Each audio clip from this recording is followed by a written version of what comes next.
Imagine stepping onto a stage and seeing 70,000 people gathered in a single stadium, all directing their energy toward you. At his peak, Michael Jackson occupied a level of global visibility that few humans have ever experienced. Every public appearance meant walking into a wall of blinding light. This relentless media scrutiny defined his daily life and helped cement a public myth that felt entirely impenetrable. That myth stands in stark contrast to his origins, a young boy sitting alone with a notebook, long before the stadiums and the global headlines. Inside those notebooks, he recorded his anxieties, his prayers, and the specific goals for the man he intended to build. They were the raw, unedited thoughts of a child designing his own future. While the world and his own family lived with the public icon, the actual human being remained confined to these private, handwritten pages. Following Michael's death, these journals sat inside a sealed cardboard box for 10 years, untouched in the family's Encino compound. In 2020, his 29-year-old nephew, Jaafar Jackson, sat down at a desk and opened that folder, reading his uncle's handwriting for the first time. Seeing those vulnerable, private thoughts shifted Jaafar's understanding of his uncle. The person described in the ink was far more complex than the stories told at family dinners. That single afternoon of discovery changed the course of Jaafar's life, starting a journey that would eventually require him to keep secrets from those closest to him. Opening the journals triggered a reckoning within the Jackson family, challenging the legacy they had spent decades maintaining. The process began with a quiet inquiry from producer Graham King, reaching out to Jaafar when he was still an unknown entity. Instead of a formal studio audition, Jaafar recorded a simple voice note alone in his room, a raw attempt at the cadence without any professional coaching. Once securing the role, Jaafar made the decision to hide his achievement for 12 full months. This meant keeping the truth from his parents, Alejandra and Jermaine, Michael's own brother, even as he began to physically transform. The Jackson name carries a weight of expectation that can easily paralyze a creative process.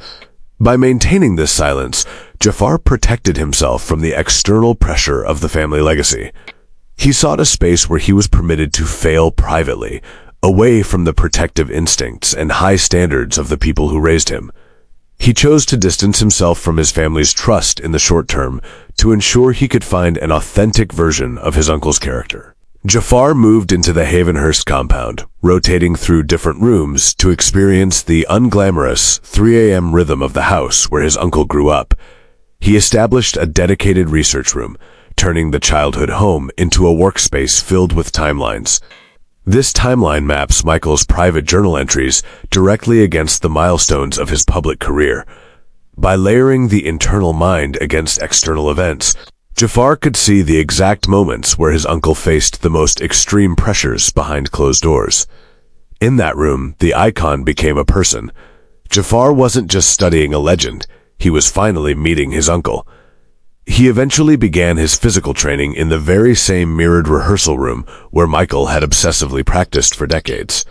Instead of reviewing archival tapes or trying to replicate specific choreography from memory, he used the space to observe how the room itself influenced his movement. He intended to absorb the energy of the environment, attempting to match the emotional frequency of the man who once stood in that exact spot.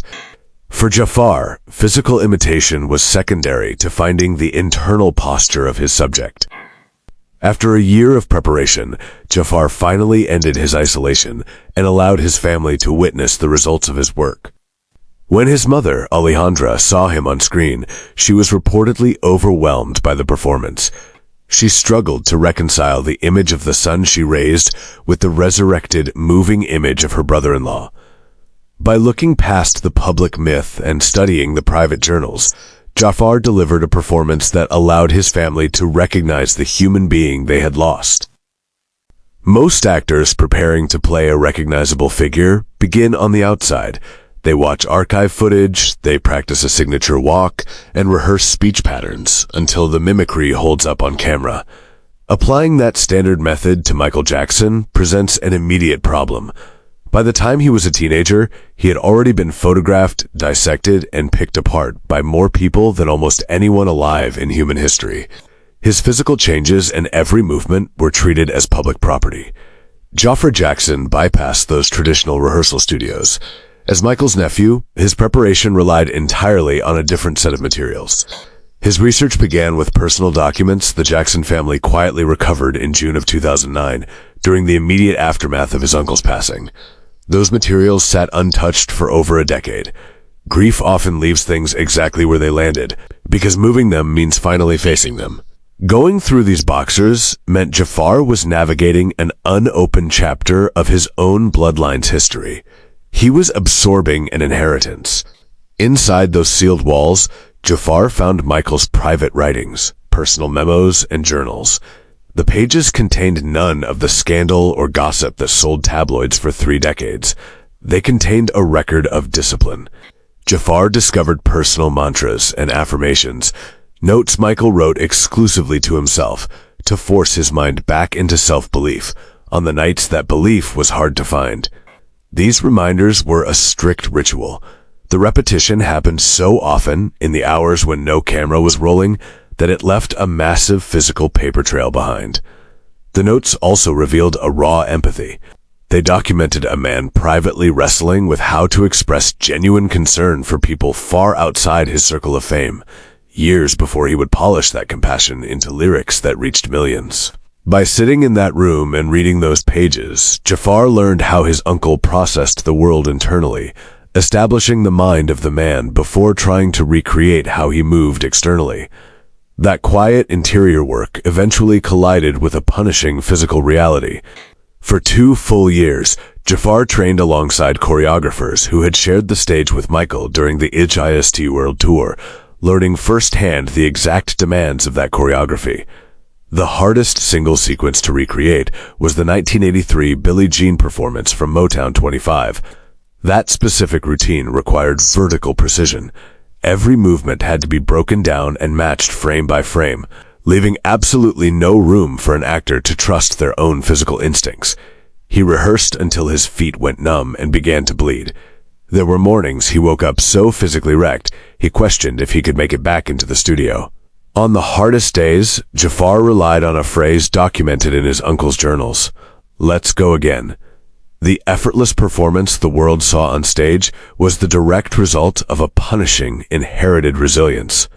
Carrying 2 years of isolated, obsessive research onto a live film set exacts a heavy toll. Jaafar found himself in the surreal position of acting out deeply emotional scenes opposite cast members hired to play his own flesh and blood. Coleman Domingo stepped in to play Jaafar's grandfather, Joe Jackson. Nia Long took on the role of his grandmother, Catherine. Watching actors embody his actual family members dissolved the normal boundaries of a dramatic performance. During filming, Jaafar experienced actual childhood memories triggering in the middle of takes. The production forced Jaafar to navigate a live, physical recreation of his family's history, often in the middle of scripted takes. Jaafar's preparation for the role repeats the same cycle of study that Michael once used to build his own artistry. Michael built his genius studying the greats, analyzing technique, absorbing habits, and transforming lessons into an original style. Jaafar reverse-engineered this exact path. By studying journals and footage, he applied the master's method to build the character. He utilized the master's own method of study to recreate him, finally allowing the true, private Michael Jackson to be heard. We're looking at the highly anticipated Michael Jackson biopic today. But listen, we aren't here to talk about Hollywood magic, special effects, or celebrity gossip. We're here to uncover the real, grounded human story. We're going to look exclusively at actual, real-life archival footage, authentic photographs, and direct primary sources to understand a massive choice a family made quietly, completely behind the scenes. It's a story about protecting an artist's true, vulnerable perspective and fiercely guarding a family legacy. So let's get started. You know, there's just an incredible contrast to this whole thing. On one side, you have this high-energy public spectacle. You've got the massive sold-out stadiums packed with tens of thousands of screaming fans, the blinding flash of countless cameras, and that deafening roar of the crowd wherever he went, right? That is the Michael Jackson the world knows. And the whole world is practically on the edge of their seats, waiting to see that iconic red leather jacket from Beat It plastered all over movie posters again. And yes, a new generation of the family is stepping right into that same era, that same absolute fire. But But the true value of this upcoming project isn't just about recounting record-breaking sales or recreating the moonwalk. This Explica is all about the quiet, deeply private narrative. It's the story underneath the story. It's about how you look past literally the biggest global icon in human history to find the actual breathing person who existed when the stadiums finally emptied out and the cameras were turned off. Section 1. Beyond the biopic spectacle. Seeing past the icon. Section 2. The family's quiet choice. A 15-year secret. Now, what's really interesting about this slide is a choice that was made completely under the radar. Picture this. 10 years ago, a physical box sat sealed shut in a quiet research room in Encino, California. It just sat there in a dim corner of a grieving family's life, totally undisturbed. They didn't put out a flashy press release explaining what was inside it. They definitely didn't parade it around to studio executives. They just waited. They waited for 15 years for someone brave enough to finally open it, waiting for the exact right moment. And when it was finally time to open that box, the family faced a massive decision. I mean, the standard Hollywood playbook is totally predictable here, right? Andy archives over to a major studio or some hired biographer chasing a fat paycheck or a catchy headline. But the family, they chose reverence and protection. They bypassed the entire Hollywood machine. They handed their most guarded possessions to someone who would treat those private pages the exact way you treat a beloved relative's final letter, with deep reverence, not as some public spectacle. Section 3. Protecting the human being. Behind the red jacket. So the crucial point is, by making that choice, by choosing his own nephew, Jaafar Jackson, the family wasn't just checking boxes to produce a movie. They were actively protecting something incredibly fragile. They were protecting Michael's humanity from exploitation. They knew that placing this in the hands of blood meant protecting the artist's true perspective, ensuring the human behind the fame wouldn't be lost in some exaggerated caricature. We are talking about real, physical, handwritten pages pulled directly from that box. The private mantras he wrote just to keep himself grounded. The daily affirmations. The private worries and the quiet hopes. Look, these aren't lyrics to a hit song meant for the radio. They are the private struggles of a man the entire world basically assumed they already understood completely. I mean, we all assumed we knew him simply because we'd watched him perform on television since he was a little kid. Actually, scratch that. We only knew the performer. Because these real-life notes, penned in his own hand, tell a completely different story. They reveal the immense, crushing pressure of being the most famous man on earth and the highly vulnerable human being who had to navigate that reality every single day. Section 4. The Secret Archive Explained. Jaafar's Mission. Way before a single camera ever rolled on this new production, Jaafar absorbed these handwritten pages, completely alone in a quiet room, just him and his uncle's real words. He took on this immense mission to understand the grown man who sat by himself, writing reminders on nights when no cameras were rolling, and absolutely no one in the world was watching him. He was tasked with turning a deeply private strength into something the rest of us could finally comprehend, and this led to his ultimate mission, which is beautifully captured in this thought right here. I want people to see the quiet, emotional layers hidden underneath all of that. That is his exact intention. He wants to bypass the massive public performance that we all have memorized by heart. He wants you to focus on the uncle he actually knew. Just think about the sheer physical weight of holding a relative's private diary, knowing the entire world wants to consume it, but choosing to carry those words forward so carefully on behalf of an entire family just to set the record straight about his humanity. 15. That number represents 15 years of absolute silence. It took a decade and a half before the family finally granted the world permission to look inside that box. It's the permission for the rest of us to finally see Michael Jackson as someone who needed the exact same private encouragement that any one of us reaches for on our absolute hardest, most uncertain days. Think about that for a second. 15 years of fiercely protecting those fragile truths. 15 years of waiting for the right moment and the right person to ensure this story was told with the dignity and the empathy it actually deserved. Section 5. A legacy inherited in silence. The private promise. When you look at the real footage of him off stage, you see a completely different person than the performer. Before he ever stepped into a spotlight, before he ever made the whole world believe in his magic, he was just a human seeking strength. He was a man who prayed. He was a man who carried the literal weight of global expectations on his shoulders, balancing the unparalleled fame of a pop deity with the quiet, solitary faith of a man who was just trying to find some peace away from the cameras. He was a man who doubted. And let that sink in for a second. A global icon, someone who seemed entirely larger than life, had deep, private uncertainties. He had to talk himself back into belief, over and over again, completely alone in hotel rooms across the world. The real photos from these moments show a vulnerability that was entirely shielded from the public. It's this profound reminder that no amount of record sales and no amount of cheering crowds ever insulates a person from the very human experience of self-doubt and the need for internal reassurance. This new generation of the family is standing on movie posters around the world right now, but the legacy they're carrying, it was never really about the fame.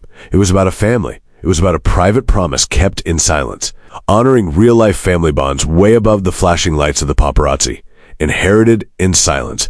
That is the real inheritance passed down here.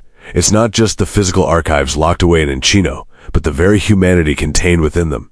Because true legacies, the ones that actually matter and stand the test of time, they aren't passed down in public, under bright stadium lights, in front of an audience of millions. They are passed down one private, handwritten page at a time. So, what does this all mean for us? It leaves us with a pretty profound question. What other private truths are hidden behind our greatest public legends?